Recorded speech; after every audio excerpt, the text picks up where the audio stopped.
Salam sejahtera bagi kita semua. Shalom. Bapak Ibu, saudara-saudara kekasih Kristus dimanapun saudara berada, kita patut bersyukur kepada Tuhan yang sudah memimpin menyertai kita sampai pada hari ini. Dan dengan iman kita tetap percaya bahwa besok dan seterusnya hidup kita akan terus dipimpin dan disertai oleh Tuhan.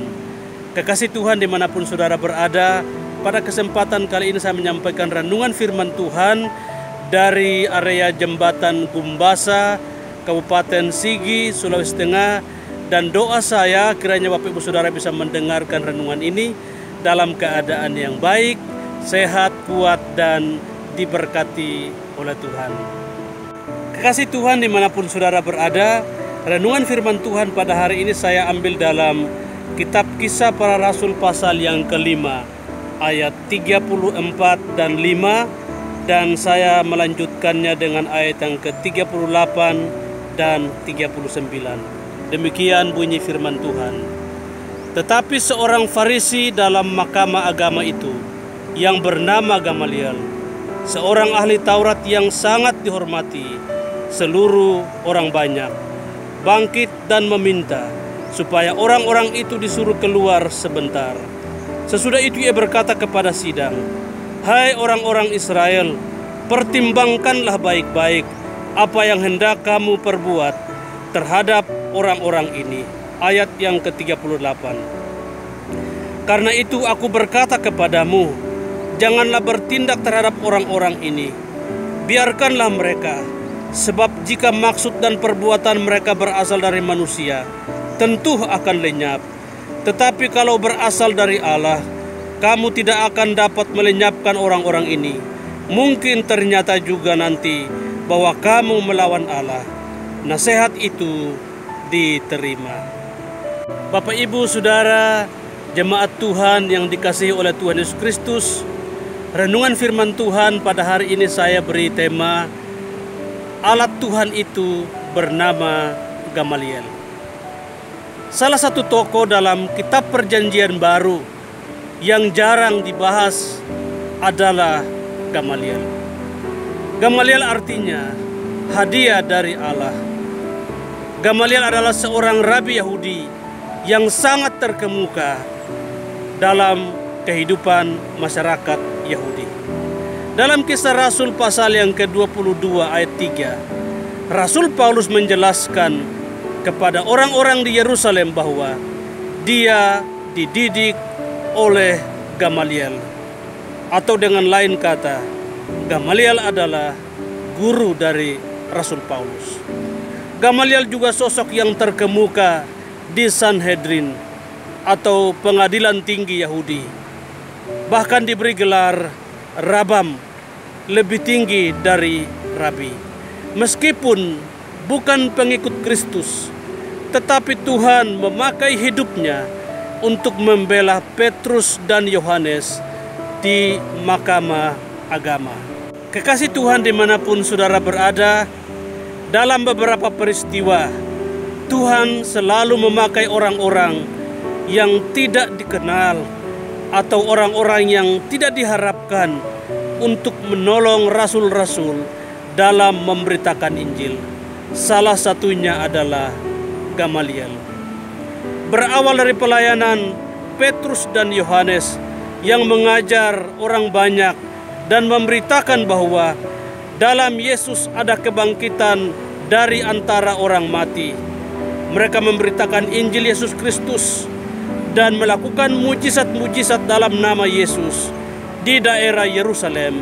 Sehingga seketika itu firman Tuhan menjelaskan bahwa ada 5.000 orang laki-laki yang percaya kepada Tuhan Yesus Kristus. Dalam Kisah Rasul 4 ayat 2 sampai ayat yang keempat.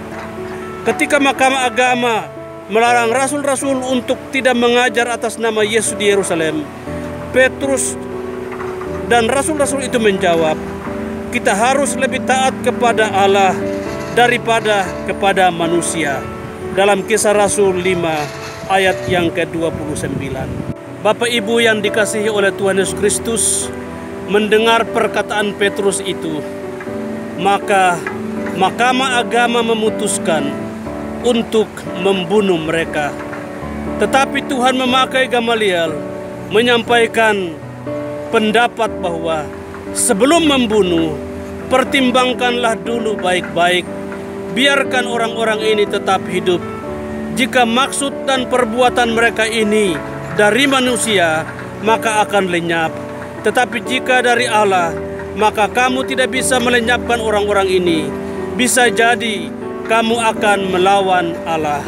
Kekasih Tuhan dimanapun saudara berada, apa yang disampaikan oleh Gamaliel terbukti dalam kekristenan dan gereja Tuhan, bahwa sesuatu yang dari Tuhan akan tetap kuat dan bertahan meskipun banyak aniaya dan penderitaan. Gamaliel yang adalah seorang Farisi, Rabam dan Sanhedrin, yang bukan pengikut Kristus tetapi telah menjadi alat Tuhan, membela Petrus dan Yohanes dari hukuman mati. Hal yang menarik dari Gamaliel adalah yang pertama, ia memiliki pengaruh yang besar dan bisa mempengaruhi keputusan Mahkamah Agama. Dan yang kedua, Gamaliel memiliki reputasi yang baik di tengah-tengah orang Yahudi. Bahkan firman Tuhan menjelaskan dalam Kisah 5 ayat 34, Gamaliel adalah orang yang sangat dihormati. Bagaimanapun juga perkataan Gamaliel telah mewarnai perjalanan gereja Tuhan. Ada aniaya, ada tekanan, tetapi karena gereja Tuhan itu berasal dari Tuhan dan alam maut tidak akan menguasainya, terbukti sampai hari ini. Biarpun ditindas, dianiaya, tetapi gereja-gereja Tuhan tetap kokoh. Bahkan di penjuru muka bumi ini, gereja akan tetap kokoh dan kuat, karena itu berasal dari Allah sendiri. Bapak Ibu yang dikasihi oleh Tuhan Yesus Kristus, pelajaran penting dari topik ini yang patut kita pahami adalah yang pertama, pertolongan Tuhan selalu tepat pada waktunya. Petrus dan Yohanes harusnya dihukum mati, tetapi Tuhan menolong mereka melalui Gamaliel. Saat-saat genting ketika mereka mau divonis hukuman mati, Allah memakai Gamaliel untuk membela Petrus dan Yohanes, dan keputusan Mahkamah Agung saat itu berubah. Kedua rasul tidak jadi dihukum mati. Pelajaran yang kedua yang patut kita pelajari dalam renungan kali ini, yaitu tetap memberitakan Injil Kristus apapun tantangannya. Di hadapan Mahkamah Agama, Petrus dan Yohanes berkata, "Dan keselamatan tidak ada di dalam siapapun juga, selain di dalam Dia. Sebab di bawah kolong langit ini tidak ada nama lain yang diberitakan kepada manusia yang olehnya kita dapat diselamatkan." Dalam Kisah Rasul 4 ayat yang ke-12. Di dalam tekanan, di dalam menghadapi bayang-bayang maut, Petrus dan Yohanes tetap bersaksi, tetap memberitakan Injil Kristus, bahwa keselamatan hanya ada di dalam Tuhan Yesus Kristus. Dan poin yang ketiga yang harus kita pelajari, kita percaya bahwa nama Yesus adalah nama yang berkuasa. Yesus yang diberitakan oleh Rasul Petrus dan Yohanes saat itu di Yerusalem telah membuat kota itu gempar, dan seketika itu 5.000 orang laki-laki menjadi percaya kepada Yesus. Itu baru 5.000 laki-laki, belum terhitung perempuan dan anak-anak. Dan juga mereka melakukan banyak mujizat.